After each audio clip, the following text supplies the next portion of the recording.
श्री परमात्मने नमः।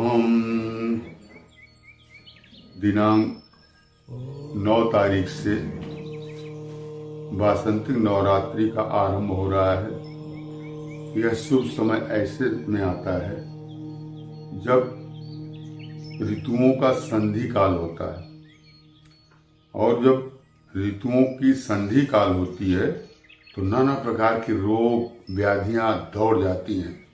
ऐसे में माँ की उपासना का समय आता है। यह शुभ समय वासंतिक नवरात्रि के रूप में नए संवत्सर के प्रारंभ में शुरू हो रहा है। 9 तारीख से नया संवत्सर पिंगल नाम का शुरू होगा। संकल्प में अभी ही लिया जाएगा।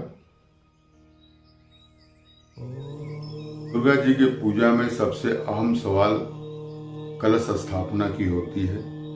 कलश स्थापना कब करें जिससे हमारी मनोकामनाएं पूर्ण हो। गृहस्थ जीवन नाना प्रकार के आवश्यकताओं से भरा हुआ है। इस समय नवरात्रि की पूजा करके कोई भी अपनी मनोकामना को पूर्ण कर सकता है। 3:18 तक दिन में 3:18 तक वैधृति योग है। ऐसे योग में कलश की स्थापना नहीं होती है, शुभ नहीं मानी गई है। इसलिए इस वर्ष कलश की स्थापना अमृत की चौघड़िया और उस समय अभिजित मुहूर्त रहेगा, जो दिन में 11:46 से 12:30 बजे तक रहेगा।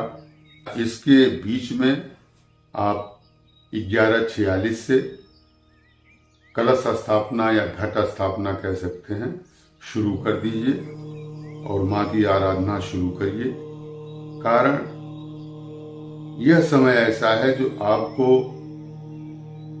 हर तरह से खुशियां देगा, लक्ष्मी वृद्धि करेगा, मनोकामना की पूर्ति करेगा, चाहे वह लौकिक हो या पारलौकिक हो, सकाम हो या निष्काम हो। वैसे भी यह जो युग चल रहा है कलयुग, यह अधर्म का साथी है। इसमें अधर्म बढ़ता है, यह असत्य से पुष्ट होता है। चोरी, लोभ, असत्य भाषण, दूसरे को ठगना इसके साथी हैं। यह दुर्गुणों से भरा हुआ, क्योंकि कलयुग में सत्य का 3 चरण खत्म हो जाता है। तप, पवित्रता और दया, 3 पैर उससे खत्म हो जाते हैं। मात्र 1 चरण सत्य ही बचता है।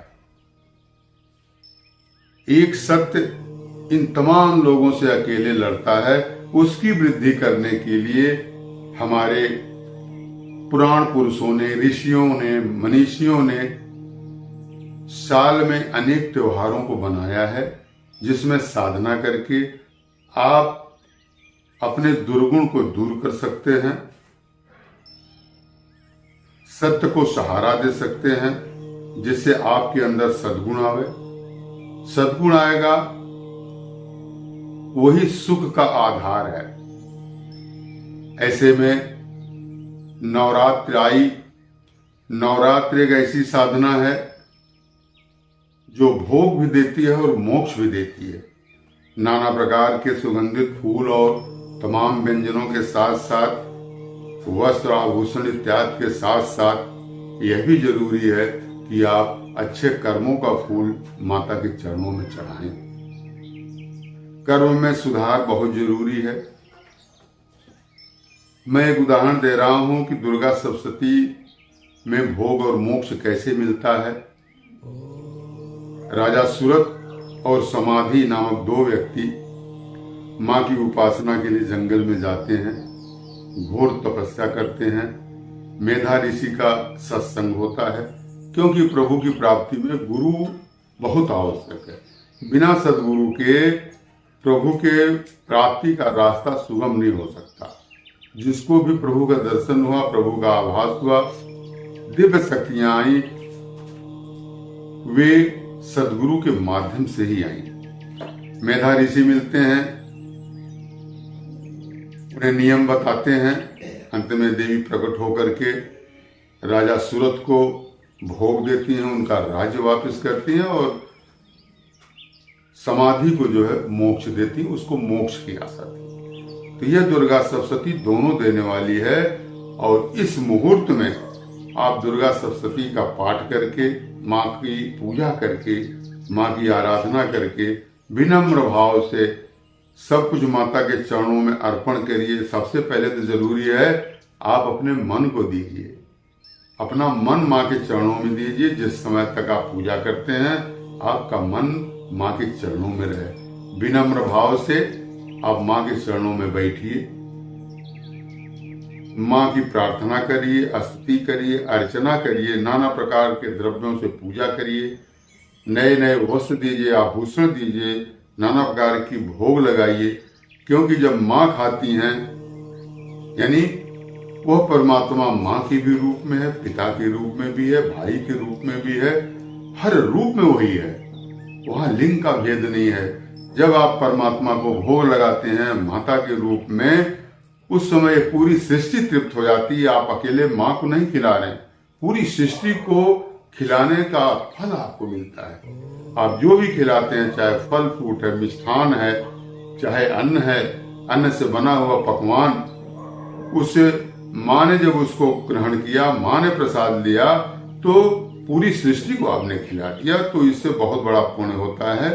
आप माँ की सेवा करके, माँ की आराधना करके अपने आत्मिक बल को बढ़ाइए। क्योंकि जब तक आत्मिक बल नहीं होगा यह मनुष्य कुछ नहीं कर पाएगा। यह हमारा जन्म सतयुग से होता चला आ रहा है। यह आत्मा सतयुग से जन्म ले रही है। सतयुग बीता, त्रेता बीता, द्वापर बीता, आज कलयुग आ गया। आत्मा का जो पावर है बहुत कम हो गया है।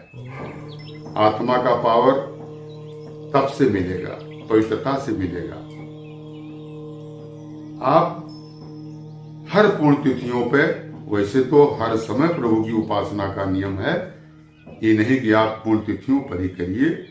हमेशा जितना हो सके आप प्रभु का चिंतन करिए, ध्यान करिए।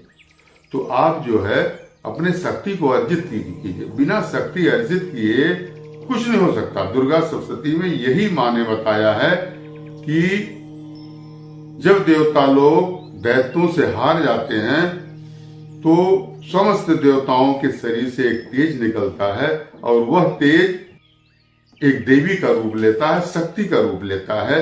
क्योंकि अगर आपके पास शक्ति नहीं है तो आप के पास जो है कुछ नहीं, चाहे वो शारीरिक शक्ति हो, बौद्धिक शक्ति हो, शक्ति जरूरी है। और शक्ति ही शक्तिमान का रूप लेती है। शक्ति और शक्तिमान में कोई भेद नहीं है।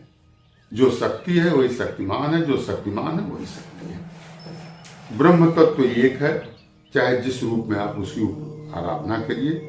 वह ब्रह्म तत्व सर्वत्र व्याप्त है, हर जगह व्याप्त है। तो आप माँ की उपासना करके उस ब्रह्म तत्व को प्राप्त करिए, अपने शक्ति को एकत्रित करिए।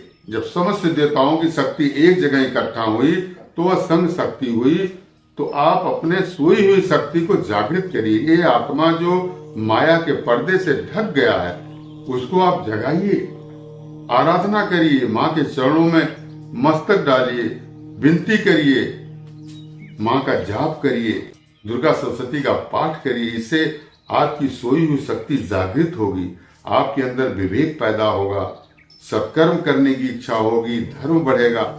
बिना धर्म के कुछ नहीं होता है, अंत समय में धर्म ही काम आता है। अब दुर्गा जी की उपासना में कुछ खास सावधानियां हैं। जैसे दुर्गा जी को भूल करके भी दुर्वादल नहीं चढ़ाना चाहिए। दुर्गा जी को बिना सुगंध का और जो विषैले फूल हैं, जिस फूल में सुगंध न हो वो नहीं चढ़ाया जाता है। दुर्गा जी को लाल वस्त्र बहुत प्रिय है, लाल चंदन बहुत प्रिय है। उत्तर मुखी दुर्गा जी की स्थापना नहीं होती है। उत्तर मुख करके दुर्गा जी को नहीं स्थापित किया जाता। दुर्गा जी की उपासना में बहुत जरूरी है विनम्रता, आत्मसमर्पण, और जब आप संकल्प लेते हैं तो किसी एक दुर्गुण को छोड़ने का संकल्प करिए कि मैं इस नवरात्रि में अपने एक दुर्गुण का परित्याग कर रहा हूं, तो इससे आपकी आत्मा को बड़ी शांति मिलेगी, बड़ी ही शांति मिलेगी। आप इसको करके देखिए। इस तरह से धीरे धीरे सद्गुण बढ़ने लगेगा, दुर्गुण दूर होता रहेगा, क्योंकि एक दुर्गुण अनेक दुर्गुणों को लाता है।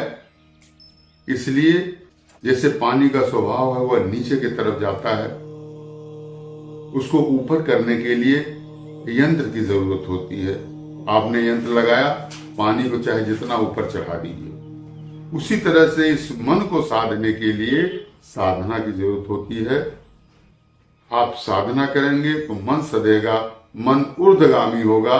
मन है यो मनुष्याणाम कारणम बंध मोक्ष। यह मन ही आदमी के बंधन और मोक्ष का कारण है। मन को आप अधोगामी बनाएंगे, विषयों में ले जाएंगे, तो ये मन विषयों में आसक्त हो जाएगा और आपका एक नया प्रारब्ध बनेगा। बार बार आप माँ के पेट में जाएंगे, बार बार जन्म लेंगे।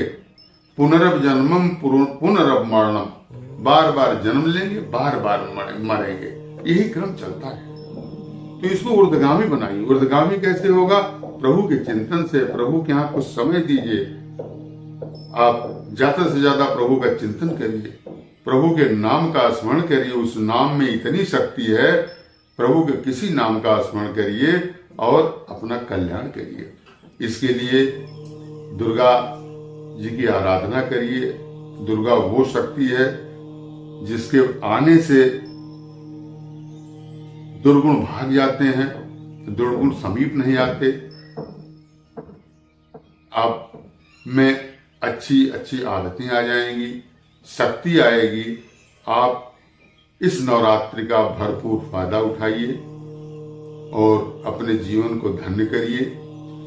षोडशोपचार से माँ की पूजा करिए, कलश स्थापना करिए। कलश स्थापना का मुहूर्त ऐसा है जिसको लक्ष्मी की जरूरत है। ऐसे में कलश स्थापना करके माँ की आराधना करने से वह लक्ष्मीमान बनेगा, लक्ष्मी की वृद्धि होगी। क्योंकि इस समय घर में जो अन्न जौ होता है, जौ सबसे प्राचीन अन्न है। सृष्टि का सबसे प्राचीन अन्न जौ है। जौ जब उगता है कलश के चारों तरफ से, यह बड़ा ही शुभता प्रदान करता है। और आपका 6 महीना कैसे बीतेगा उस जौ के कलर से पता चलेगा। इस समय माँ घोड़े पर सवार होकर इस नवरात्रि में आएंगी और माँ हमेशा शुभ ही करती है। माँ इस सृष्टि की माँ है, सबकी माँ है। माँ कभी अपने बच्चों का अहित नहीं करती। अपने कल्याण के लिए, संसार के कल्याण के लिए आप माँ की आराधना करें, माँ के लिए समय दें, माँ की सेवा करें, माँ के यहाँ बैठ करके चिंतन करें और अपने आत्मशक्ति को बढ़ावें। आत्मशक्ति बढ़ेगी तभी आपका कल्याण होगा। अन्यथा जब तक आत्मशक्ति नहीं बढ़ेगी तब तक ये क्रम लगा रहेगा। पता नहीं कितने करोड़ वर्षों तक आप फिर मानव सृष्टि छोड़ करके अन्य 84 लाख सृष्टियों में यह जीव आता रहेगा। इसलिए यह मानव शरीर बहुत ही दुर्लभ है। साधन धाम मोक्ष कर द्वारा, तुलसीदास ने लिखा, यह साधन का धाम है और मोक्ष का द्वार है। आप ऐसे शरीर पा करके इसको व्यसनों में मत गवाइए। इस शरीर को साधन बनाइए और अपना आत्म कल्याण करिए। हरिओम तत्सत, हरिओम तत्सत।